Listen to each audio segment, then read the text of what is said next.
সাপুরে ডাকতে কয় না না, আপনারা যদিও মুহাম্মদকে নবী হিসাবে মেনে নিয়েছেন, কিন্তু আমি ততক্ষণ পর্যন্ত মুহাম্মাদুর রাসূলুল্লাহকে নবী হিসাবে মানব না, যতক্ষণ পর্যন্ত আমার এই বাক্সুর ভিতরে যেই সাপটা আছে, এই সাপটা যতক্ষণ পর্যন্ত সাক্ষী না দিবে ততক্ষণ পর্যন্ত আমি নবী মানব না।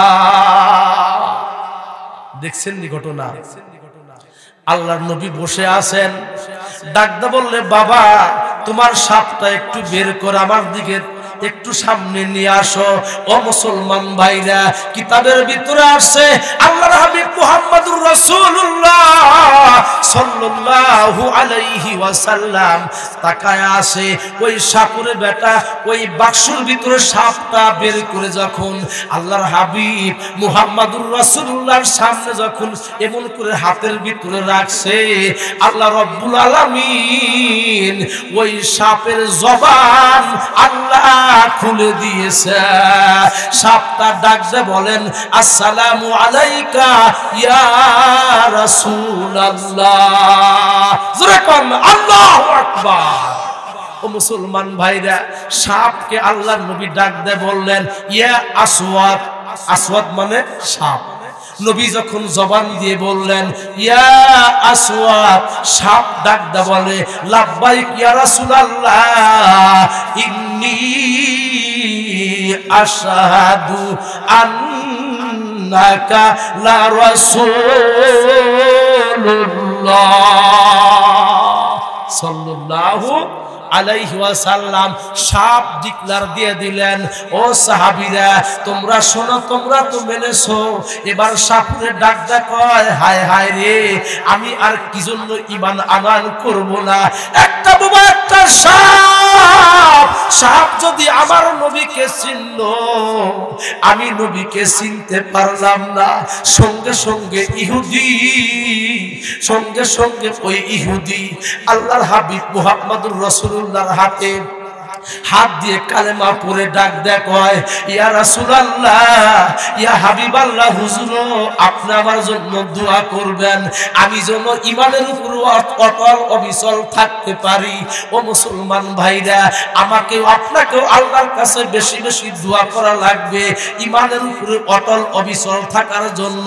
আল্লাহ রাব্বুল আলামিন সূরা হামিম সাজদার ভিতরে আল্লাহ বলেন, ইন্নাল্লাযীনা ক্বালু রব্বুনাল্লাহ। আল্লাহু আকবার। আল্লাহ বলেন, অবশ্যই যে সকল বান্দা বান্দীরা কয় আমাদের রব আল্লাহ, সুম্মাস্তাকামু, অতঃপর যারা এই কথা বলে যারা অটল অবিচল থাকে, কারা কোনো দলকে ভয় করে না, কোনো নেতাকে ভয় করে না, বিপদ আসতেই পারে, তারা কোনোদিন বাতিলের সামনে মাথা নত করে না। আল্লাহ বলেন, তাতানাজ্জালু আলাইহিমুল মালাইকা আল্লা তাখাফু ওয়া লা তাহজানু ওয়া আবশিরু বিল জান্নাতিল্লাতী কুনতুম তুআদুন। আল্লাহ বলেন, যারা অটল অবিচল থাকে, দেখেন নাই বিগত 15-16 বছরে যারা হকের প্রতি ছিল, উলামায়ে কিরাম, বিভিন্ন উলামায়ে কিরামকে আল্লামা মামুনুল হক সহ খালেদ সাইফুল্লাহ আইয়ুবী, দেলোয়ার হোসেন সাইদি, বড় বড় উলামায়ে কিরামকে হাত পায়ে বেরিয়ে দিয়ে তাদেরকে আসামি বানাইয়া জেলে ঢুকাইছিল। জোরে কোন ঠিক কিনা? তারা কিন্তু বাতিলের কাছে মাথা নত করে নাই। আল্লাহ তাদের সম্মান বাড়া দিয়েছে। আজকে তাদের সাথে বর্তমান সরকার তাদেরকে নিয়ে পরামর্শ করে। জোরে কোন ঠিক কিনা? এটাই বুঝতে হবে ক্ষমতার মালিক কে। আরো জোরে বলুন, ক্ষমতার মালিক কে? আল্লাহ বলেন, তাতানাজ্জালু আলাইহিমুল মালাইকা মালাইকা, যারা বলবে আমাদের রব আল্লাহ, যারা বিপদে পড়েও আল্লাহকে ভুলবে না, হক পথ থেকে বিপদগামী হবে না। আল্লাহ বলেন এই সমস্ত বান্দা বান্দীগুলোর যখন মৃত্যুর টাইম হবে বাবা, আল্লাহ রাব্বুল আলামিনের পক্ষ থেকে হাজার হাজার রহমতের ফেরেশতা আগমন করবে। জোরে কোন সুবহানাল্লাহ। মৃত্যুর শয্যায় শায়িত থাকবেন, মৃত্যুর যন্ত্রণা আরম্ভ হয়ে যাবে। আপনার স্ত্রী, আপনার আদরের সন্তান, আপনার কন্যা বাবা বাবা করে কান্না শুরু করে দিবে, আপনার স্ত্রী কান্না আরম্ভ করে দিবে, আপনার সন্তান, আপনার কন্যা, আপনার বড় মেয়ে আপনার মুখের ভিতরে পানি দিবে। ওই সময় অনেক সময় আমরা দেখেছি অন্যদিকে তাকায় থাকে, পানি খাওয়ার মতো কোনো পরিস্থিতি থাকে না। হাতে দরিয়া গারবানু শাম, হাতে দরিয়া গারবানু শাম, তানা গারদাত জানে মা, শরবতে দিদারে বায়াত, শরবতে দিদারে বায়াত, আজ লব্বে মাহবুবে মান। ও মুসলমান ভাইরা, ওই সময় অনেক সময় দেখি আপনার সন্তান যখন মুখে পানি দিতে চায়, কিন্তু অন্যদিকে অপলক নেত্রে তাকায়া থাকবেন, বুঝতে পারবেন, মনে মনে আপনি চিন্তা করবেন কি জন্য ওই দিকে তাকায়া আছে।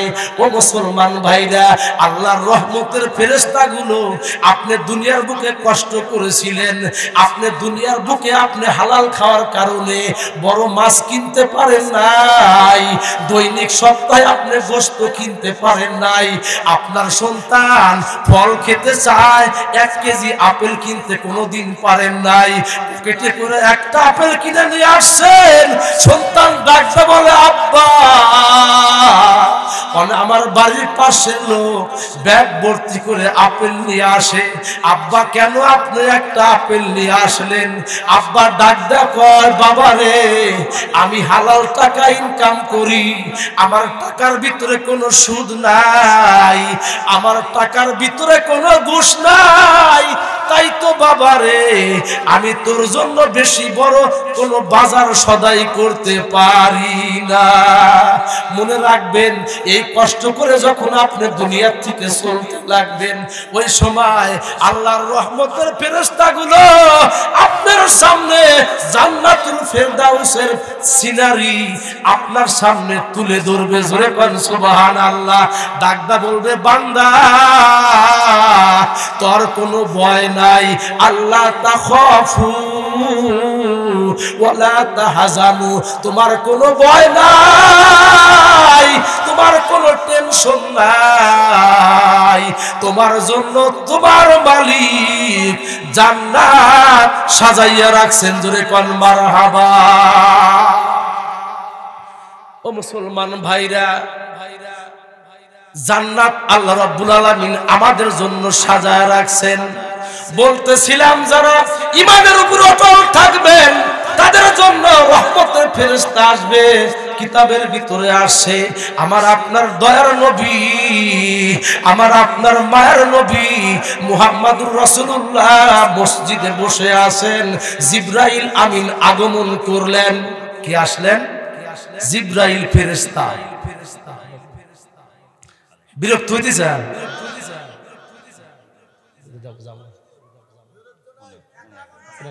আলহামদুলিল্লাহ, আলহামদুলিল্লাহ, যতদূর সম্ভব আল্লাহ বলার তৌফিক দেয় আমি বলবো ইনশাআল্লাহ। ও মুসলমান ভাই, আল্লাহর হাবিব মুহাম্মদুর রাসূলুল্লাহ বসে আছেন, জিবরাইল আমিন আগমন করলেন। ডাকদা বলে, ইয়া রাসূলুল্লাহ, আপনি তো জানেন না আপনার সাহাবী সাদ অসুস্থ। ও মুসলমান ভাই, আল্লাহর হাবিব মুহাম্মদুর রাসূলুল্লাহ সাহাবীকে দেখার জন্য এমন ভাবে চলতেছেন, দৌড়ায়া দৌড়ায়া আল্লাহর হাবিব চলতেছেন। সাহাবায়ে কেরাম বলেন, আমরা তাকায় দেখি নবীর সাথে আমরা চলতেছি, আমার নবীর সাথে আমরা হেঁটে আমরা দৌড়ায়া পারি না। আমাদের অনেক সাহাবীদের পায়ের জুতার স্যান্ডেল পর্যন্ত ছিঁড়ে যেতে লাগলো।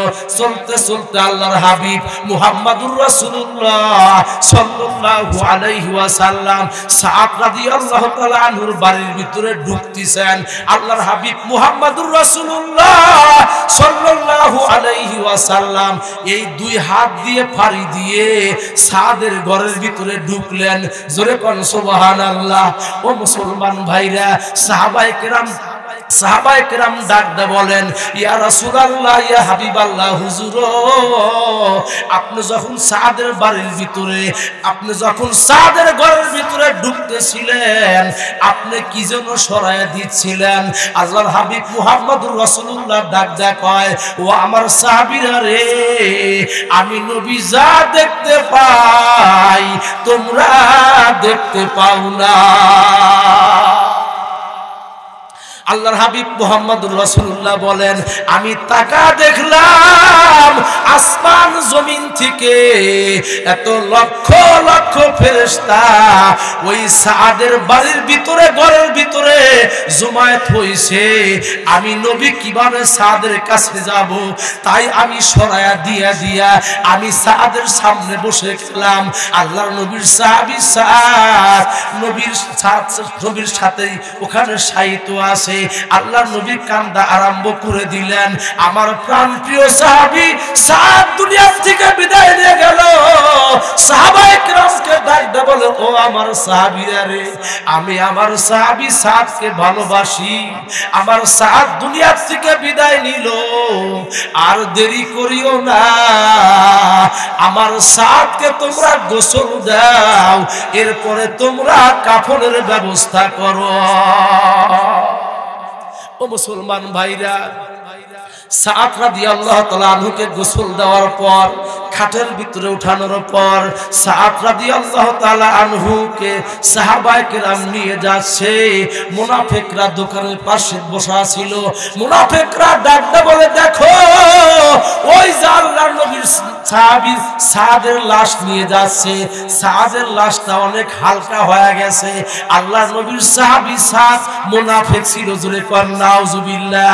আল্লাহর নবী ডাক কয়, ও মুনাফিকরা তোরা শুনে রাখ, আমার সাহাবী সাদ মুনাফিক ছিল না রে। আমার সাদ একজন আল্লাহওয়ালা সাহাবী ছিল। আমার সাদের এই লাশের খাট লক্ষ লক্ষ কোটি কোটি ফেরেশতা বহন করছে। জোরে কোন সুবহানাল্লাহ। ও মুসলমান ভাইরা, আমি আপনি যখন দুনিয়া থেকে চলে যাইতে লাগবো, ঈমান নিয়ে যদি যাইতে পারি, দুনিয়া থেকেই জান্নাত দেখতে দেখতে আমি আপনি পরপারে যেতে পারবো। জোরে কোন সুবহানাল্লাহ। ওই কবরে কি যাওয়া লাগবে? লাগবে না? হয়তো একদিন আগে, 1 ঘন্টা আগ পিছে, 1 বছর আগ পিছে, এই তো। কিন্তু আমরা কি এই চিন্তা ভাবনা করি? যদি এই চিন্তা ভাবনা করতাম, আয় হায় রে, তাহলে আমরা আমল আখলাক বাতি দিলাম, তাহলে আমরা দেশকে মহব্বত করতাম। জনগণ ঠিক কিনা? দেশের মহব্বত আমাদের ভিতরে নাই, দেশাত্মবোধ বলতে আমাদের ভিতরে নাই। কত নেতা চলে গেল, কত মন্ত্রী চলে গেল ভাইজান। ও মুসলমান ভাইরা, দেশের মহব্বত থাকলে, কোন ব্যক্তির যদি কলিজার ভিতরে দেশের মহব্বত থাকে রে ভাই, ওই লোকটা কোনদিন বিদেশের বাড়িতে ঘর বিল্ডিং বানাইতে পারে না।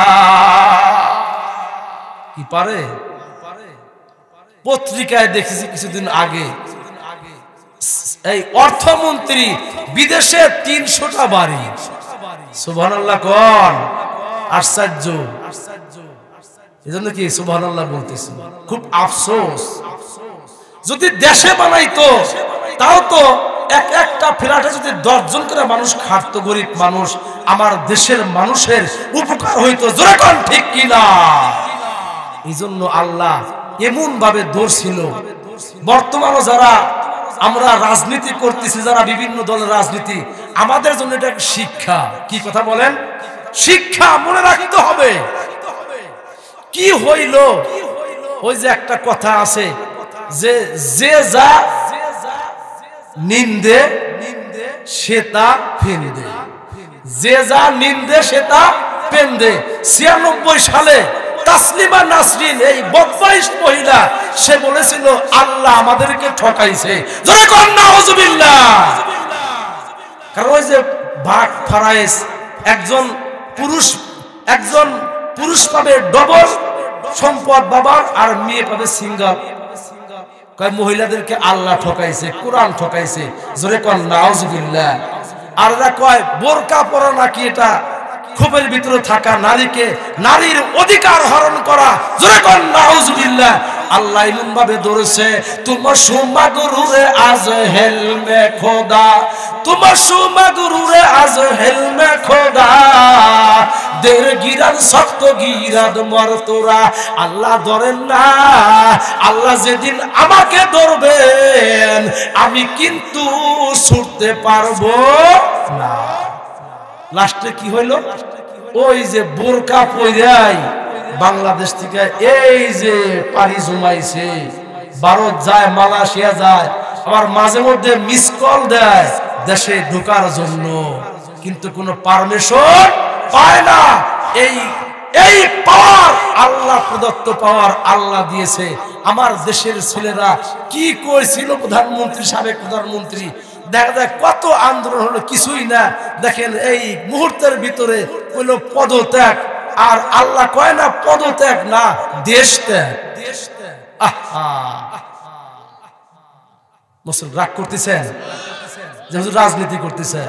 এগুলা না করলে আল্লাহ জিব্বে একবারে কেটে দিব। দেশের কথা বলতেছি, কাউকে ইন্ডিকেট করে বলছি না।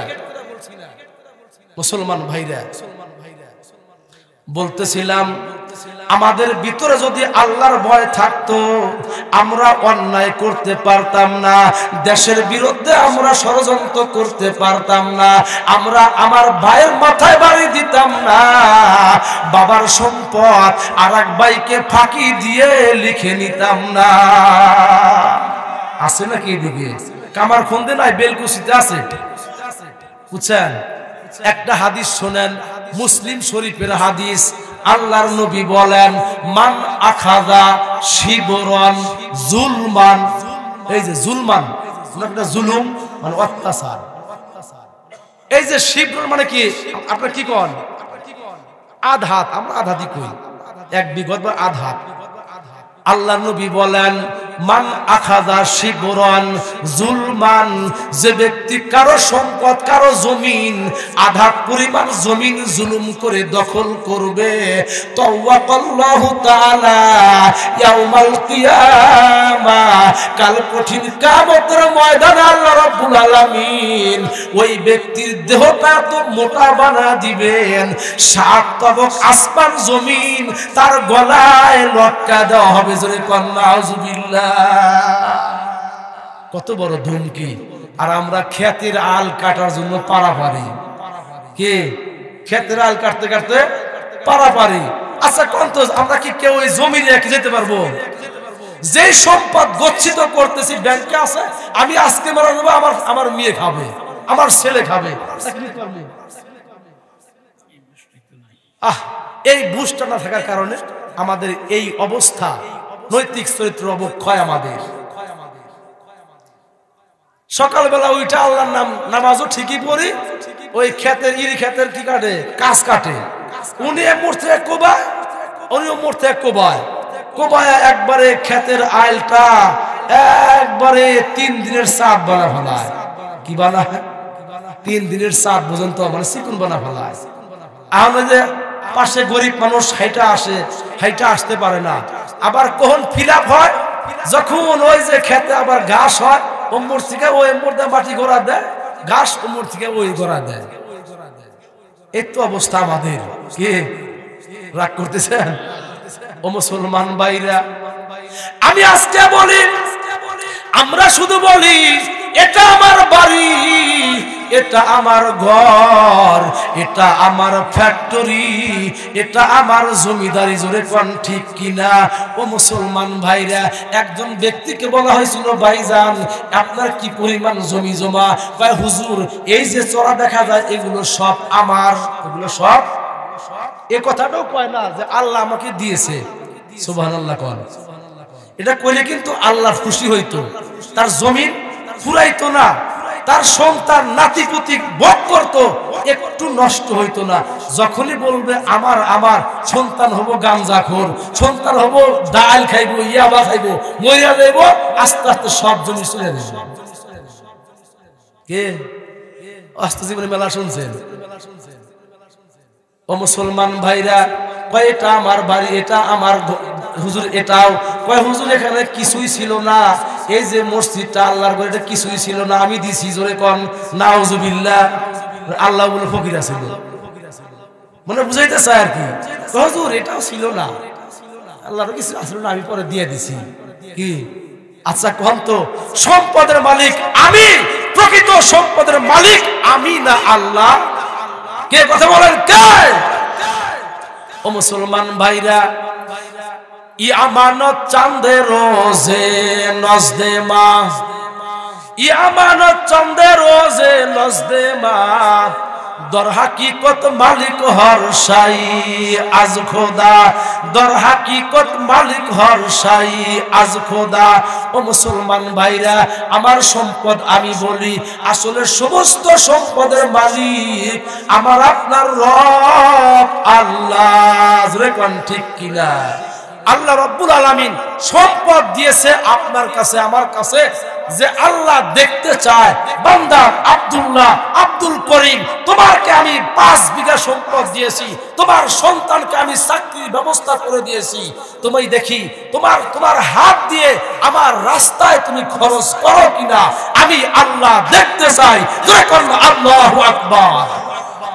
একে চশমে জাদান, একে চশমে জাদান গাফেল আজাব, একে চশমে জাদান গাফেল আজাব, শাহে নাবাসি বাসাদ কে উনে গাহ কুনাব আগানাবাসী।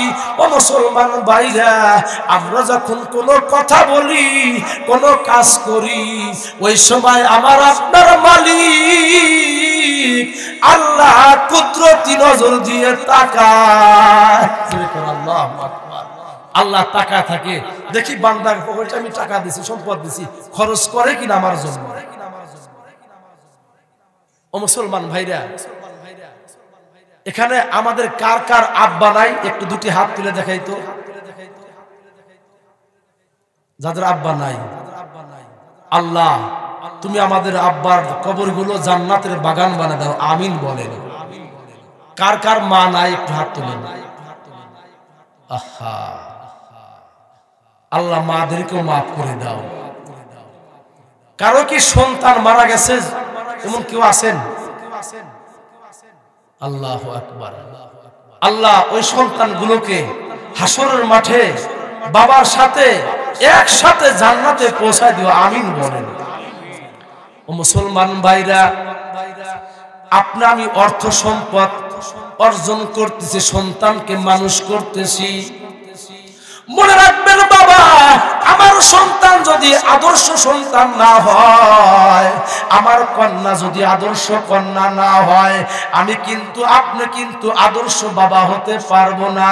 ও মুসলমান ভাইরা, মনে রাখবেন, আমার সন্তান যদি আদর্শ হয়, আমার সন্তানকে যদি কোরআন শিক্ষা দিতে পারেন, চারিত্রিক নৈতিক শিক্ষা দিতে পারেন, মনে রাখবেন এই সন্তানের কারণে পরকালে আল্লাহ মুক্তির ব্যবস্থা করবেন। ও মুসলমান ভাইরা, এদিকে খেয়াল করি, হযরতে ফাতেমা রাদিয়াল্লাহু তাআলা আনহা অসুস্থ। ফাতেমাকে এদিকে খেয়াল করি একটু, ফাতেমাকে নবীজির আদরের কন্যা, বেহেশতি সমস্ত যুবকদের সর্দার যুবকদের মা, হাসান হুসাইনের মা হযরতে ফাতেমা, হযরতে আলী রাদিয়াল্লাহু তাআলা আনহুর স্ত্রী। ফাতেমা অসুস্থ হয়ে গেছে।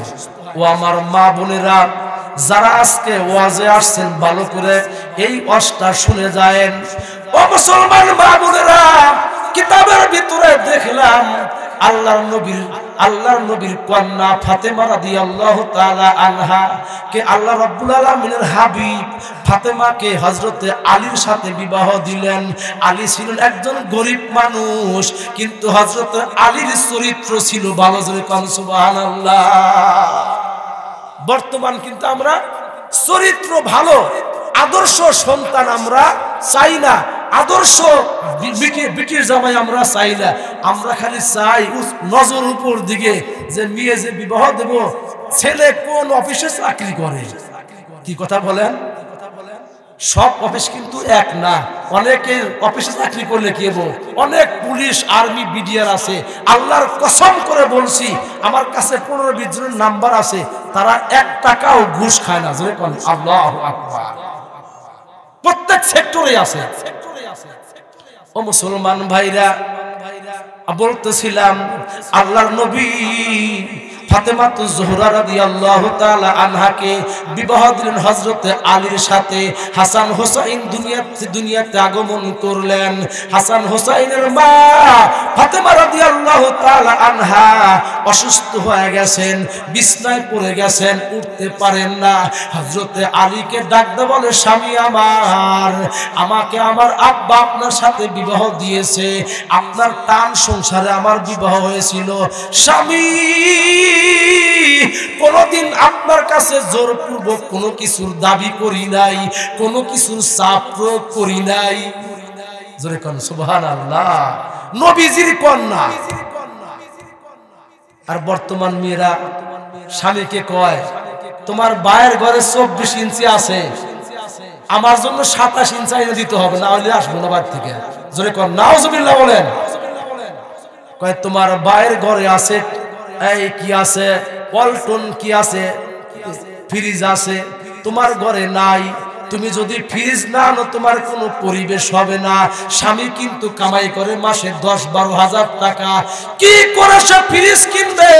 মা, আপনার স্বামীকে আপনি চাপ দিয়েন না, আপনার স্বামীর কামাই অনুপাতে আপনি আবদার করবেন। আপনি আর কি মা মনে রাখবেন, জান্নাতের সমস্ত নারীদের সম্রাজ্ঞিনী হযরতে ফাতেমা রাদিয়াল্লাহু তাআলা আনহা বলেন, ডাকতে বলে, ও আমার স্বামী, আমার আব্বা আপনার সাথে আমাকে বিবাহ দিয়েছে, আপনি একজন গরিব মানুষ ছিলেন, আমি কোনোদিন কোনো কিছু চাই না। স্বামী, আমি আজ কয়েকটা দিন হলো অসুস্থ, আমি তো বিছনা থেকে উঠতে পারি না, হয়তো আমি দুনিয়া থেকে বিদায় নিয়ে আমি চলে যাব। স্বামী আমার, আমি কোনোদিন আপনার কাছে কোনো কিছুর আবদার করি নাই, আজকে একটা জিনিসের আবদার করতে চাই, একটু মন খারাপ করবেন না। হযরতে আলী রাদিয়াল্লাহু তাআলা আনহু 2 চোখ দিয়ে পানি ঝরঝর করে ছেড়ে দিয়ে ডাকতে বলে, ফাতেমা, তুমি বলো, আমি তোমার আবদার পুরা করব।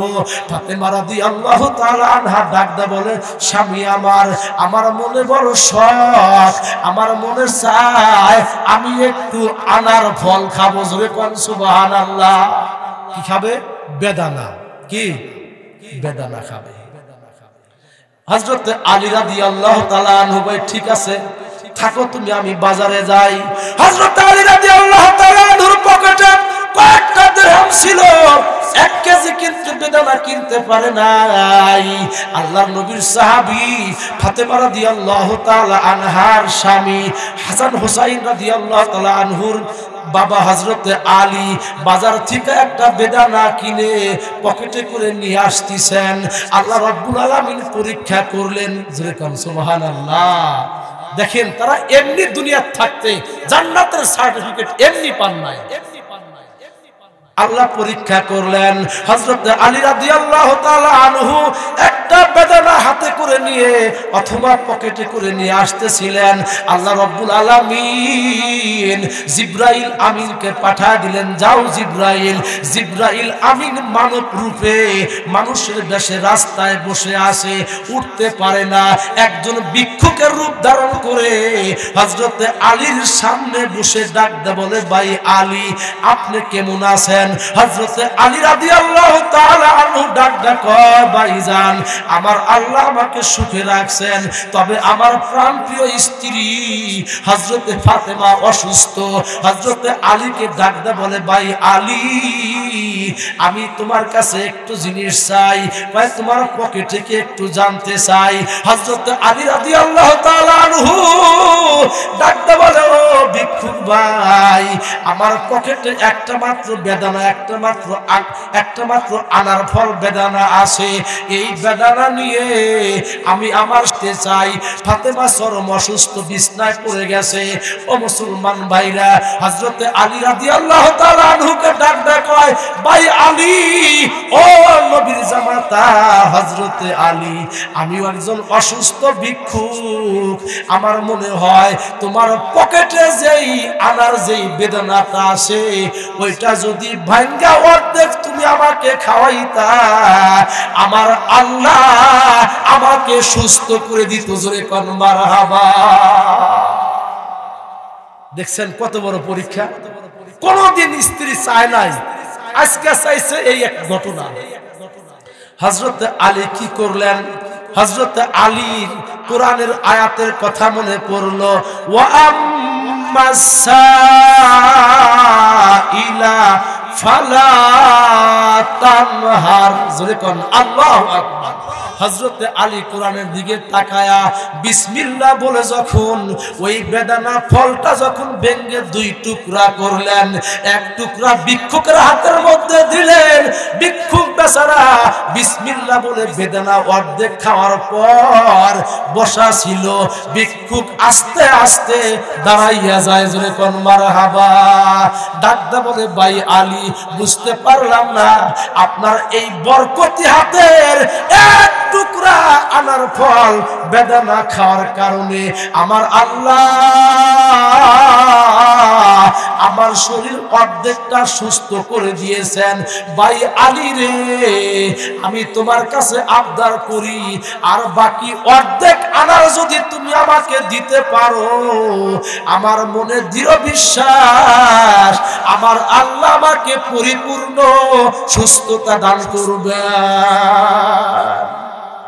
হযরতে আলী কি করলেন? বিসমিল্লাহ বলে এবার বাকি অর্ধেকও দিয়ে দিলেন। এখন বাড়ি যাওয়ার পালা। কোথায় যাওয়ার পালা? বাড়িতে যাওয়ার পালা। কি করবে? বাদশা ফাতেমা কি বলবে? আর তো টাকাও কাছে নাই। আল্লাহর নবীর সাহাবী হযরতে আলী রাদিয়াল্লাহু তাআলা আনহু চলতেছেন বাড়ির দিকে। জবানে আল্লাহর নাম, আল্লাহ আল্লাহ মিকুনাদ লাইল নাহার, আল্লাহ আল্লাহ মিকুনাদ লাইল নাহার, আল্লাহ আল্লাহ মিকুনাদ শামস কমার, আল্লাহ আল্লাহ মিকুনাত ইনসান হাজার। যারা আল্লাহর ওলি হয়, যাদের সিনার ভিতরে আল্লাহর ভয় রয়ে যায়, ওই মানুষগুলো যখন রাস্তায় চলে, যখন বাজার থেকে বাড়ির দিকে রওনা দেয়, ওই মানুষগুলো দিলে দিলে আল্লাহকে স্মরণ করে। জোরে কোন ঠিক কিনা? হযরতে আলী রাদিয়াল্লাহু তাআলা আনহু চলতেছেন বাড়ির দিকে। কি বলবে মনে মনে সে সিদ্ধান্ত নিচ্ছে। তাকায়া দেখে বাড়ির ভিতরে ঢোকার সঙ্গে সঙ্গে তাকায়া দেখে যেই ফাতেমা বিছনায় শায়িত ছিল, উঠতে পারে নাই, বসতে পারে নাই। তাকায়া দেখে ফাতেমা রাদিয়াল্লাহু তাআলা আনহা কি করতেছেন? হাতের মধ্যে ঝাড়ু নিয়ে লা ইলাহা ইল্লাল্লাহ বলে বলে উঠান ঝাড়ু দিচ্ছে। জোরে কোন মারহাবা। ও মা বোনেরা শোনেন, আপনারা মনে রাখবেন, আল্লাহর একজন ওলি বলেছেন, যদি কোনো মা বোন কি করে সকালবেলা বিসমিল্লাহ বলে যখন ঝাড়ুটা হাতের মধ্যে নিয়ে যখন আপনার ঘর, আপনার মাইজা, আপনার উঠান ঝাড়ু দিবেন, মা মনে রাখবেন ওই খানায় কাবা ঝাড়ু দিলে যেই পরিমাণ নেকি হইতো, ওই পরিমাণ নেকি আল্লাহ আপনার আমলনামায় দিবেন। দেখছেন কত সুন্দর আমল। কিন্তু মা বোনেরা তা করে না। করবো কেমনে? রাতে ঘুমের লাস্টিং পাওয়ার, স্বামী ওঠে 8টায়, বউ ওঠে 10টায় 9টায়, 1 ঘন্টা লাস্টিং পাওয়ার বেশি। কারণ স্বামী সারাদিন হাড় ভাঙা পরিশ্রম করে, আর ইনি তো বয়া থাকে, আর তার ধান কি কয় ধান দেখিতে বাড়ান লাগে না। ওই যে গয়লের চাইতে মা বোনদের আর পানি দেওয়া লাগে না, দেওয়া লাগে কি? এই যে গরু ঘরের ভিতরে মোটর আছে, খাইবার দিচ্ছে, গরু আর বাইরে করা লাগে না। কি কথা বলেন, ঠিক না? কামার খুঁজে তো আরো বেশি, আমি জানি হাটের খবর, গরু অনেকে পালে। ও মুসলমান ভাইরা, যার কারণে আজকে মা বোনদের কারণে সকালবেলা রাস্তায় হাঁটা কঠিন হয়ে যায়। কি খালি সকালবেলা না, ফজর নামাজ পড়ানোর রাস্তায় হাঁটি, লাইট দূরে উপর দিয়ে হাঁটে 3-4 জন করে, মানে ডায়াবেটিস হয়েছে। কি হয়েছে? পরিশ্রম না করার কারণে ডায়াবেটিস হয়েছে। ও মুসলমান মা বোনরা শুনে থাকেন, হযরত আলী রাদিয়াল্লাহু তাআলা আনহু তাকায় দেখেন ফাতেমা রাদিয়াল্লাহু তাআলা আনহু বিসমিল্লাহ বলে কালেমা পড়ে উঠান ঝাড়ু দিচ্ছে। হযরত আলী রাদিয়াল্লাহু তাআলা আনহু ঢোকার সঙ্গে সঙ্গে সালাম দেয়। ফাতেমা সালামের উত্তর দেওয়ার পর ফাতেমা রাদিয়াল্লাহু তাআলা আনহা মুস্কি মুস্কি হাসে, জোরে কোন সুবহানাল্লাহ। ফাতেমা ডাক দে বলে, স্বামী আমার, আপনি হয়তো আজকে কোনো ভালো আমল করেছেন, জোরে কোন সুবহানাল্লাহ। যেমন স্ত্রী তেমন কি স্বামী। আঙ্গুরগুলো হলে কি হইল জানেন? হাতে ঝাড়ু আসিল না, ঝাড়ুর আগা দইরা কি দিত? পিঠ যেটা মেরে দিত। দান করার আর জায়গা পাও না, না আমার পেটে খাবার নাই, তুমি আবার ফকিরে দিয়েছো। যার কারণে তাদের ঘরে খাবার ছিল না, কিন্তু জান্নাতি পরিবেশ ছিল, জোরে কোন ঠিক কিনা?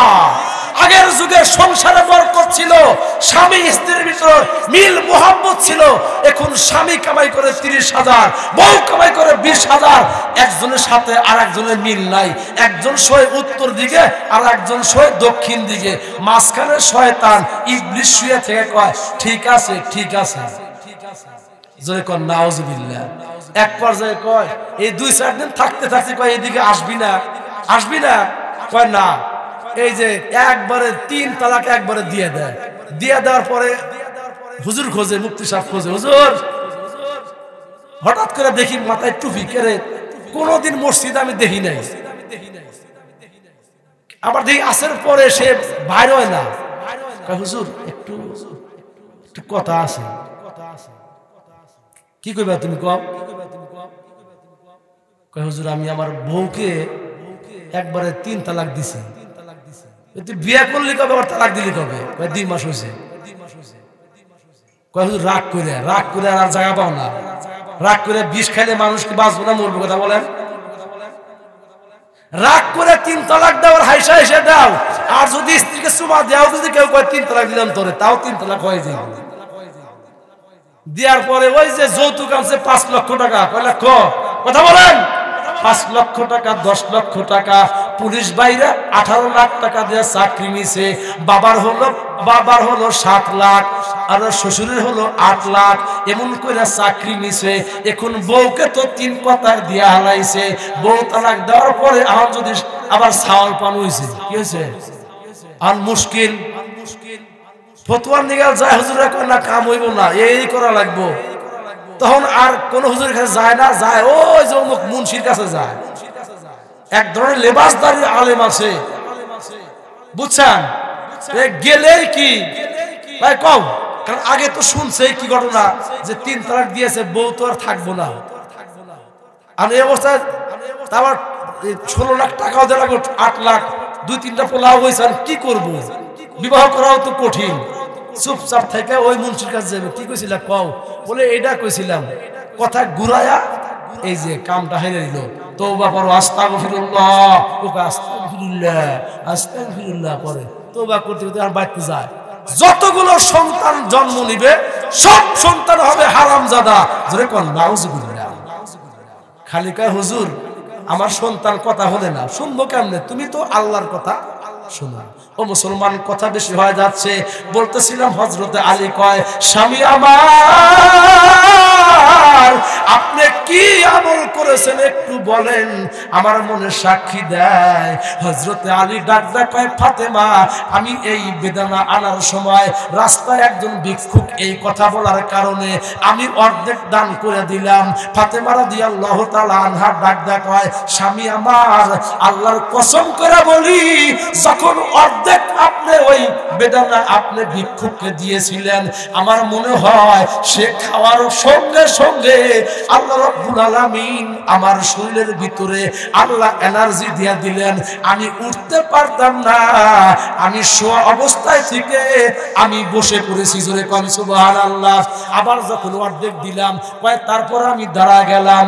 ও মুসলমান মা বোনেরা, ও মুসলমান ভাইরা, মনে রাখবেন, আমার আপনার সম্পদ কিন্তু আমি আপনি নিয়ে যেতে পারবো না। আপনার সন্তানের জন্য 10 লাখ টাকা আপনি সোনালী ব্যাংকে জমা রাখলেন, আপনি বিভিন্ন ব্যাংকে জমা রাখলেন, আমি রাখলাম। আমি দুনিয়ার থেকে চলে যাওয়ার পর মাত্র 3 টুকরা কাপড় ছাড়া কিছুই নয়। ওই সম্পদ যদি আমরা আদর্শ সন্তান বানানো যায়, আমি যদি মসজিদ মাদ্রাসায় দান না করি, আমার সন্তানও কিন্তু দান করবে না। আপনি মসজিদ মাদ্রাসায় দান করবেন, এতিম দুঃখীদের মাঝে দান করবেন, আপনার সন্তান শিখবেন, আপনি কবরে শুয়ে থাকবেন, আপনার কাছে আল্লাহ রাব্বুল আলামিন জান্নাতের নিয়ামত পৌঁছাতে থাকবে। আসুন, এমন কোন ভাই, এমন কোন যুবক ভাই, এমন কোন বাবাজি আসেননি, হুজুর আমার মা মারা গেছে, আমার বাবা মারা গেছে, মায়ের জন্য আমি দান করলাম 2,000 টাকা, এমন কোন ভাই আসেননি যে হুজুর আমি প্রথমে দান করব 2,000 টাকা, 1,000 টাকা। আসেন একটু